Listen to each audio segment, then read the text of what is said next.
Shalom dan puji Tuhan saudara atas kebaikan Tuhan pada setiap kita, sehingga pada minggu ini sekali lagi kita boleh bersama di dalam ringkasan pelajaran Sekolah Sabat, pelajaran ke-7 yang bertajuk Kemenangan Kristus atas Maut. Untuk memulai pembelajaran kita, mari kita berdoa. Bapa Syurgawi, terima kasih atas kebaikan-Mu karena bersama dengan kami sementara kami mempelajari pelajaran Sekolah Sabat kami. Dalam nama Yesus kami saya berdoa. Amin. Sekali lagi tajuk Sekolah Sabat kita, Kemenangan Kristus atas Maut. Dan di skrin saudara adalah ayat-ayat Alkitab yang pastinya akan menolong kita dalam mempelajari pelajaran Sekolah Sabat pada minggu ini. Yang menjadi pertanyaan, apa bukti yang meyakinkan yang Tuhan berikan kepada kita untuk mempercayai akan kebangkitan Kristus? Untuk menjawab pertanyaan ini, kita akan membahas kepada 5 topik seperti yang ada di skrin Anda. Yang pertama, namun sebelumnya ayat hafalan kita dalam Wahyu 1 ayat 17-18 mengatakan, ketika aku melihat Dia, tersungkurlah aku di depan kakinya, sama seperti orang yang mati. Tetapi Ia meletakkan tangan kanannya di atasku, lalu berkata, jangan takut, aku adalah yang awal dan yang akhir, dan yang hidup. Aku telah mati, namun lihatlah, aku hidup sampai selama-lamanya, dan aku memegang segala kunci maut dan kerajaan maut. Pendahuluan Sekolah Sabat. Kematian Yesus di kayu salib adalah asas penebusan kita. Kolose 1 ayat 14. Walau bagaimanapun, juru selamat yang mati tidak dapat menyelamatkan sesiapapun jika Kristus tidak bangkit. Kebangkitan Yesus menandakan kemenangan terakhir atas dosa dan kematian. Ia juga menjamin kebangkitan kita sendiri. Minggu ini kita akan melihat kebangkitan Kristus dan semua bukti yang meyakinkan yang Dia berikan kepada kita untuk mempercayainya. Kita langsung ke tajuk yang pertama, yaitu makam yang dimeterai. Ini merupakan halangan untuk Yesus bangkit. Nah, firman Tuhan katakan atau pertanyaan untuk topik ini, apa halangan Yesus untuk bangkit yang diusahakan oleh manusia dan setan? Berkesankah hal tersebut atau halangan tersebut? Matius 27 ayat 66 katakan, maka pergilah mereka dan dengan bantuan penjaga-penjaga itu mereka memeterai kubur itu dan menjaganya. Apa artinya ini? Bagaimana halangan ini dilaksanakan? Sebuah batu, meterai dan beberapa askar Rom telah diletakkan untuk menghalang murid-murid Yesus daripada mencuri mayat Yesus. Matius 27. Namun, murid-murid Yesus pengecut. Mereka melarikan diri apabila Yesus ditangkap. Dan mereka bersembunyi di suatu tempat di Yerusalem. Karena apa? Karena takut kepada orang Yahudi. Yohanes 20 ayat 19. Para imam dan orang Farisi tidak takut kepada murid-murid Yesus. Mereka takut kepada Yesus sebenarnya. Syaitan mendorong mereka untuk menghalang Yesus daripada keluar dari kubur itu sendiri.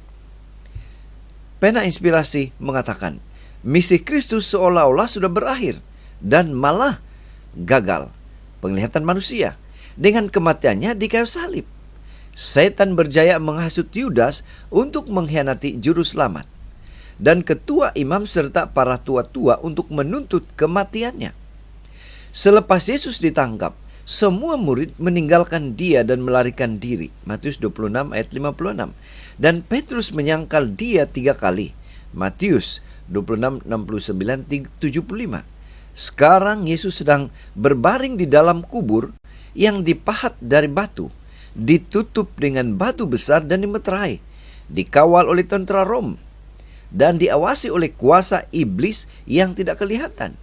Jika dia boleh, dia, maksud di sini setan, akan mengurung Kristus di dalam kuburan. Tajuk yang kedua, Dia telah bangkit, merupakan satu kemenangan. Yang menjadi pertanyaan, apakah Yesus benar-benar bangkit? Bagaimana suasana kebangkitan Yesus?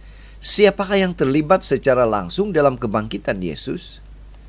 Matius 28 ayat 2 ayat 2 mengatakan, maka terjadilah gempa bumi yang hebat, sebab seorang malaikat Tuhan turun dari langit dan datang ke batu itu dan menggulingkannya, lalu duduk di atasnya. Pena Inspirasi mengatakan Desire of Ages muka surat 782, kemenangan Kristus mengalahkan setan dan kuasa jahatnya telah dijamin di atas kayu salib dan disahkan oleh kubur yang kosong. Apabila Yesus dibaringkan di dalam kubur, setan menang. Dia berani berharap bahwa juru selamat tidak akan mengambil nyawanya lagi. Dia menuntut tubuh Tuhan dan berjaga-jaga di sekitar kubur, berusaha untuk menahan Kristus sebagai tawanan. Dia sangat marah apabila malaikatnya melarikan diri ketika mendekati utusan surga. Apabila dia melihat Kristus tampil dengan kemenangan, dia tahu bahwa kerajaannya akan berakhir dan dia mesti akan mati nanti. Batu, meterai dan pengawal itu gemetar di hadapan kehadiran seorang malaikat Tuhan. Apabila Bapa memanggilnya, anak mengambil kembali kehidupan yang telah dia serahkan. Kisah 2, Yohanes 10. Seorang malaikat Tuhan yang perkasa terlibat di dalam peristiwa yang mulia itu. Matius 28 ayat 1-2. Para pengawal telah melihat peristiwa kebangkitan itu. Matius 2:11.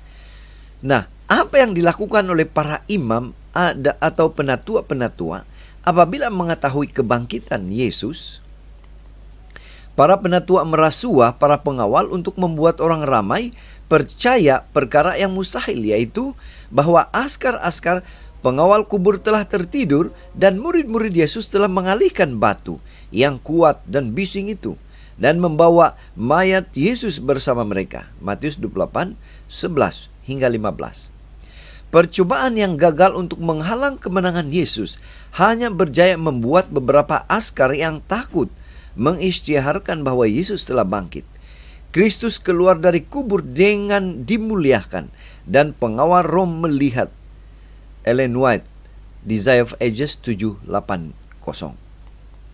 Tajuk yang ketiga, yaitu ramai orang yang telah bangkit bersama dengan dia. Siapa-siapa saksi yang telah melihat atau menyaksikan peristiwa kebangkitan Yesus? Matius 27 ayat 52-53. Dan kuburan-kuburan terbuka dan banyak orang-orang kudus yang telah meninggal bangkit. Dan sesudah kebangkitan Yesus, mereka pun keluar dari kubur, lalu masuk ke kota kudus dan menampakkan diri kepada banyak orang. Satu gempa bumi menandakan kematian Yesus, Matius 27:50-51, dan satu lagi menandakan kebangkitannya, Matius 28:2. Pada saat Yesus mati, bumi bergoncang, batu-batu terbelah, dan kubur-kubur terbuka. Batu-batu yang menutupi makam beberapa orang kudus telah dikeluarkan oleh gempa bumi. Mereka tinggal di kubur mereka sehingga gempa bumi kedua menandakan kebangkitan Yesus dan mereka. Orang-orang ini dibangkitkan dengan tidak rosak dan naik ke surga bersama Yesus. Efesus 4 ayat 8. Tidak seperti orang lain yang dibangkitkan untuk mati semula, seperti siapa? Lazarus atau anak perempuan Yairus. Orang-orang kudus ini dibangkitkan dengan dimuliakan sebagai saksi kebangkitan Kristus sendiri dan sebagai prototipe kepada mereka yang akan dibangkitkan pada kebangkitan terakhir. Oleh itu, sejuru selepas kebangkitan Yesus, ramai orang Yahudi telah diberi bukti kukuh untuk mempercayai kebangkitannya. Dan dengan itu menerima dia sebagai juru selamat mereka, dan ramai yang melakukannya, termasuk ramai di kalangan para imam. Kita boleh baca dalam Kisah 6 ayat 7. Secara manusiawi, ketua imam dan para tua-tua mempunyai kelebihan yang besar. Mereka memegang kuasa agama di negara itu dan malah mampu meyakinkan pihak berkuasa Rom dan orang ramai untuk membantu mereka dalam rencana mereka. Tetapi mereka lupa bahwa Yang Maha Tinggi berkuasa atas kerajaan manusia dan memberikannya kepada siapa yang dikehendakinya. Daniel 4:32. Pembohongan mereka telah ditentang dan dibatalkan oleh kewujudan orang-orang kudus yang telah dibangkitkan itu. Itulah bukti saudara yang telah menyaksikan kebangkitan Kristus. Tajuk yang keempat, saksi terhadap Kristus yang dibangkitkan. Ini saudara akan menjawab pertanyaan bagaimana reaksi para murid itu apabila mereka mula-mula bertemu dengan Kristus yang telah bangkit. Karena mereka juga adalah saksi-saksi kebangkitan Yesus Kristus. Lukas 24 ayat 34. Kata mereka itu, sesungguhnya Tuhan telah bangkit dan telah menampakkan diri kepada Simon. Saudara, dua malaikat yang berada di kubur kosong itu telah memberitahu Maria Magdalena dan beberapa wanita lain bahwa Yesus telah bangkit. Kemudian tidak lama kemudian, Yesus sendiri menampakkan dirinya kepada mereka dan mereka menyembah Dia. Dia juga menampakkan diri kepada Petrus, kepada dua orang murid dalam perjalanan mereka ke Emmaus, yang hati mereka berkobar-kobar ketika Dia berbicara kepada mereka. Apabila Yesus masuk ke bilik atas, para murid pada mulanya terkejut dan merasa ketakutan, tetapi kemudian dipenuhi dengan kegembiraan dan kagum dengan apa yang sedang berlaku. Seminggu kemudian, Yesus datang lagi ke dalam bilik yang sama tanpa membuka pintu. Kemudian Thomas pun menjadi percaya kepada kebangkitannya. Kemudian semasa 40 hari di antara kebangkitan dan kenaikannya, Yesus menampakkan diri kepada lebih daripada 500 saudara sekaligus. Dan oleh Yakobus, Yesus menyertai beberapa murid di tepi laut Galilea, bersarapan bersama mereka diikuti dengan satu perbualan dengan Petrus. Paulus menganggap dirinya juga seorang saksi mata kepada Kristus yang bangkit, yang menampakkan diri kepadanya dalam perjalanan ke Damsyik. Itu makanya Yohanes 20:29 katakan, "Karena engkau telah melihat aku, maka engkau percaya. Berbahagialah mereka yang tidak melihat, namun percaya." Saudara, seperti dalam perjanjian baru, ramai orang melihat Yesus dibangkitkan dan menjadi saksi kebangkitannya. Anda melihat-lihat di skrin saudara, contoh-contoh dan bukti-bukti siapa sahaja mereka yang telah bertemu dengan Yesus secara pribadi.